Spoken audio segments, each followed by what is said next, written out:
This channel does not promote any violent, harmful, or illegal activities. All content provided by this channel is meant for an educational purpose only. Murshidabad মালদার অশান্তিতে কি বাংলাদেশি দুষ্কৃতীরা? অশান্তির নেপথ্যে বাংলাদেশের চাপাই নবাবগঞ্জের মৌলবাদীরা। অনুমান বিএসএফ এর গোয়েন্দা বিভাগের। দুই জেলার অরক্ষিত এলাকা দিয়েই বাংলাদেশি দুষ্কৃতীরা ঢুকেছে বলে অনুমান। বাংলাদেশের যে কায়দায় লুট, পুলিশের উপরে হামলা, এপারেও একই কায়দায় তাণ্ডব দুষ্কৃতীদের। সীমান্তের অরক্ষিত এলাকায় তাণ্ডবকারীদের সঙ্গে বৈঠক করেছে বাংলাদেশি মৌলবাদীরা। সেই বৈঠক থেকে অশান্তিতে উস্কানি ও ইন্ধন দেওয়া হয়েছে, এমনটাই গোয়েন্দা সূত্রের খবর। রাজ্য পুলিশকেও এই বিষয়ে সতর্ক করেছে বিএসএফ। What is this? মানে যখনই এই ধরনের কোনো ঘটনা ঘটবে, পুলিশ চুপচাপ দাঁড়িয়ে থাকবে, হ্যাঁ তোমরা লুট করে নাও, লুট করতে দাও। শর্ত কি? কাউকে খুন করা যাবে না। এখানে তো সেটাও মানা হয়নি, খুনও করে দেওয়া হয়েছে। এবং পেছনে পিএফআই আছে। অন্যান্য দেশের যদি কোনো উগ্রপন্থী সংগঠন থাকে, আমি অন্ততপক্ষে আশ্চর্য হব না। এর তদন্ত হওয়া উচিত।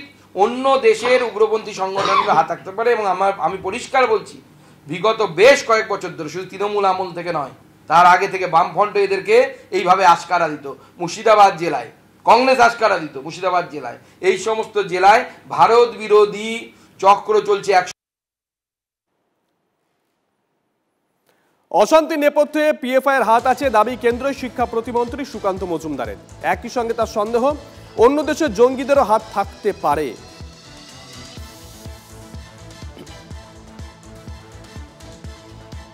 এদিকে হাইকোর্টের নির্দেশে মুর্শিদাবাদে কেন্দ্রীয় বাহিনী, মোট 8 কোম্পানি কেন্দ্রীয় বাহিনী মোতায়েন হচ্ছে মুর্শিদাবাদের অশান্ত এলাকায়।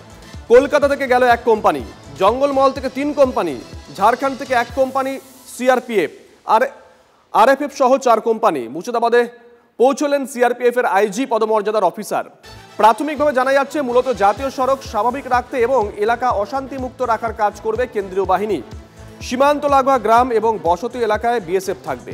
প্রয়োজন অনুযায়ী রাজ্য পুলিশ কোনো অশান্তির খবর পেলে তাদের সহায়তা করবে সিআরপিএফ।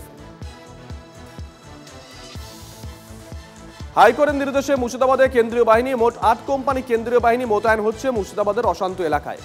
কলকাতা থেকে গেছে 1 কোম্পানি, জঙ্গলমহল থেকে 3 কোম্পানি, ঝাড়খণ্ড থেকে 1 কোম্পানি সিআরপিএফ। মুর্শিদাবাদে পৌঁছলেন সিআরপিএফ এর আইজি পদমর্যাদার অফিসার।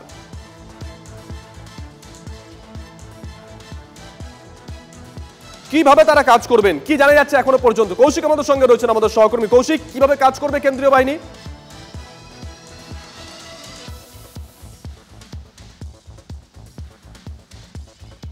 দেখো, কেন্দ্রীয় বাহিনীর যে রুট ম্যাপ করে দেওয়া হয়েছে তাতে 8 কোম্পানি কেন্দ্রীয় বাহিনী আসবে। তাতে কলকাতা থেকে আছে 1 কোম্পানি এবং জঙ্গলমহল থেকে 3 কোম্পানি। মূলত জাতীয় সড়ক এবং সংলগ্ন যেসব এলাকা রয়েছে সেই সব জায়গাতে কিন্তু রাখা হবে তাদেরকে সিআরপিএফ, এমনটাই প্রাথমিকভাবে জানা গেছে। তবে সীমান্ত সংলগ্ন এলাকায়, গ্রাম এবং বসতি এলাকায় কিন্তু বিএসএফ থাকবে। অর্থাৎ যেসব গ্রাম বসতি রয়েছে সেই সব এলাকায় কিন্তু বিএসএফকে রাখা হবে এবং প্রয়োজনীয় অনুযায়ী রাজ্য পুলিশ তাদেরকে সিআরপিএফকে অন্যান্য জায়গায় নিয়ে যাওয়া হবে, এমনটা এখনো পর্যন্ত জানা যাচ্ছে। ঝাড়গ্রাম অর্থাৎ যে জঙ্গলমহল এলাকা থেকে 3 কোম্পানি সিআরপিএফ আসবে। তবে মুর্শিদাবাদের যে অশান্তি এলাকা আগে থেকে কিন্তু বিএসএফ আছে এবং তারপর গতকাল কোর্টের নির্দেশে যে কেন্দ্র বাহিনী মোতায়েন করা হচ্ছে তাতে 8 কোম্পানি কেন্দ্র বাহিনী। তবে সিআরপিএফকে বিশেষ করে তাদেরকে রাখা হচ্ছে যে জাতীয় সড়ক সংলগ্ন এলাকা বা সেই সব সংলগ্ন এলাকা, এবং পুলিশ তাদের সঙ্গে নিয়ে যাবে এবং ঘনবসতি বা জনবসতি এলাকা বা যেসব সীমান্তবর্তী এলাকা সেই সব এলাকায় বিএসএফ থাকবে। কারণ একটা দিক থেকে বিএসএফকে সীমান্তবর্তী এলাকায় জনবসতি রাখলে যে সুবিধাটা, তারা বিএসএফ বর্ডারে তারা মূলত কাজ করে থাকে, সেই অর্থে সেই কারণে বিএসএফকে মূলত বর্ডার সংলগ্ন এলাকা অর্থাৎ সীমান্তবর্তী সংলগ্ন এলাকায় রাখা হচ্ছে বলে মনে করা হচ্ছে। শুভজিৎ, নজর থাকবে কৌশিক, নজর রাখো। এদিকে মুর্শিদাবাদের শামসেরগঞ্জে ডিজি রাজীব কুমার।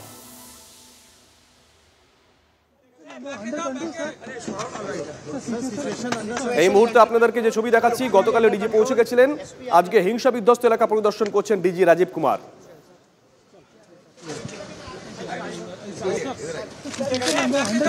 ডিজি গতকাল সাংবাদিক বৈঠক করে জানিয়ে দিয়েছেন কাউকে রেয়াত করা হবে না। অশান্তি নেপথ্যে যারাই জড়িত থাকুক না কেন তাদের বিরুদ্ধে পুলিশ কঠোর ব্যবস্থা নেবে আইন অনুযায়ী। রাজীব কুমার তিনি পৌঁছে গেছেন। সিচুয়েশন ইজ আন্ডার কন্ট্রোল, পুরো ফুললি আন্ডার কন্ট্রোল। এসপি আপনাকে ব্রিফ করবেন।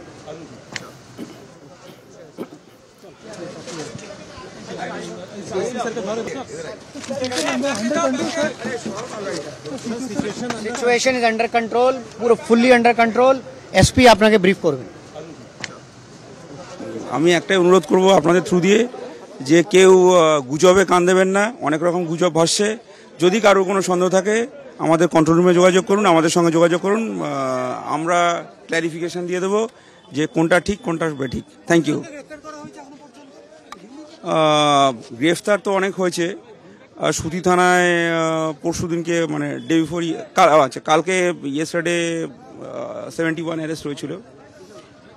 আজ তারপরে শামসেরগঞ্জে ছিল 67, আর লাস্টে কালকে 17 হয়েছে। আমাকে একটু দেখে বলতে হবে অ্যাকচুয়ালি কোন কেসে কজন এখনো আমি দেখে বলছি। Overall situation things are improving and better. এলাকা পরিদর্শনের পর ডিজি জানিয়ে দিলেন সিচুয়েশন আন্ডার কন্ট্রোল। এদিকে মুর্শিদাবাদ মালদা হিংসা, আপসপা চেয়ে কেন্দ্রীয় স্বরাষ্ট্রমন্ত্রীকে চিঠি বিজেপি সাংসদ জ্যোতির্ময় সিং মাহাতোর। মুর্শিদাবাদ মালদা নদিয়া আপসপা জারি দাবি পুরুলিয়ার বিজেপি সাংসদের। আজকে মাননীয় গৃহমন্ত্রী অমিত ভাই শাহকে রিকোয়েস্ট করে একটা চিঠিও দিয়েছি। সেই চিঠিতে আমি আর্মড ফোর্স স্পেশাল পাওয়ার অ্যাক্ট 1958 যে তার আধারে 4টা জেলাকে উপদ্রব জেলা হিসেবে ঘোষিত করা এবং সেখানে স্পেশাল ফোর্স নিয়োগ করার আমি অনুরোধ করেছি। 3 দিন সন্ত্রস্ত মুর্শিদাবাদ। হাইকোর্টের নির্দেশে ইতিমধ্যেই কেন্দ্রীয় বাহিনী নেমেছে, টহল দিচ্ছে বিএসএফ। বিভিন্ন জায়গায় জমায়েত হটাতে পুলিশি অভিযান জারি আছে, চলছে বিএসএফ এর টহলও। ধুলিয়ান পুরসভার বিভিন্ন এলাকা ও সংলগ্ন এলাকায় নজরদারি পুলিশের। শান্তি ফেরাতে কড়া হাতে পরিস্থিতি মোকাবিলার বার্তা দেওয়া হয়েছে। অশান্তি করলে কাউকে রেয়াত নয় বার্তা দিয়েছেন ডিজি রাজীব কুমার। হিংসা ছড়ানোর অভিযোগে মুর্শিদাবাদে গ্রেপ্তার এখনো পর্যন্ত আমাদের কাছে যে খবর 150 জন। সকাল থেকে কিন্তু বিভিন্ন এলাকায় যেসব এলাকায় জমায়েত রয়েছে সেখানে টহল চলছে পুলিশের। এইরকমই ধুলিয়ান শহর জুড়ে যেসব এলাকায় জমায়েত রয়েছে সেখানে কিন্তু পুলিশের নজরদারি একটি টিম বেরিয়েছেন এবং যেখানে জমায়েত রয়েছে সেই সব জমায়েত সরিয়ে দেওয়া হচ্ছে এবং প্রত্যেকটি এলাকা ঘুরে ঘুরে দেখা হচ্ছে পুলিশের পক্ষ থেকে, যাতে আর নতুন করে যাতে কোনো অশান্তি না ছড়ায় সেই দিকেই কিন্তু নজর রয়েছে পুলিশের। মুর্শিদাবাদ থেকে ক্যামেরায় সিদ্ধার্থর সাথে কৌশিক, টিভি 9 বাংলা। এদিকে এই অবস্থায় হুঙ্কার দিচ্ছেন তৃণমূল সাংসদ। ওয়াকফ সম্পত্তির দিকে তাকালে চোখ উপড়ে নেওয়া হবে, হাত ভেঙে দেওয়া হবে, হুমকি মথুরাপুরের তৃণমূল সাংসদ বাপি হালদারের। তোষণের রাজনীতির জেরেই তৃণমূল সাংসদের আস্ফালন, কটাক্ষ করেছে বিজেপি। আপনার বাবা দাদাদের কবরস্থান রক্ষা করার দায়িত্ব যেমন আপনাদের তেমন আমাদের সকলের। ওয়াকফ সম্পত্তি কারোর বাপের সম্পত্তি নয়, ওয়াকফ সম্পত্তি একটা সম্প্রদায়ের সম্পত্তি। সেই সম্প্রদায়ের সম্পত্তির দিকে যদি কেউ চোখ তুলে তাকায় তার চোখ যেমন উপড়ে নেবেন, হাত তেমন ভেঙে দেবেন, একথা নিশ্চিতভাবে আপনাদেরকে দায়িত্ব দিয়ে বলতে পারি। যে বাপি মোল্লার মতো লোকেরা তারা শুধুমাত্র ভোট ব্যাংকের জন্য কতটা নিচে নামতে পারে, কার চোখ উপড়বে? ডন নাকি? পুলিশ সিকিউরিটি সরিয়ে নিলে বাড়ি থেকে বেরোনোর দম নেই, তার বড় বড় কথা। টেনে থাপ্পড় মারলে কাঁদতে থাকবে হাউমাউ করে, সে বড় বড় কথা চোখ উপড়ে নেবে, হাত কেটে দেবে, পা কেটে দেবে। ফাজলামু মারতে এসছো তুমি? ভারতবর্ষের সংবিধান নিয়ে শপথ নিয়েছ, তোমার মুখে মানায় এগুলো কথা? এই অসভ্য জোচ্চোর, পেটে বিদ্যা নেই, এই সমস্ত লোকেদেরকে তৃণমূল কংগ্রেস নেতা বানিয়েছে। এটা হচ্ছে বাংলার দুর্ভাগ্য।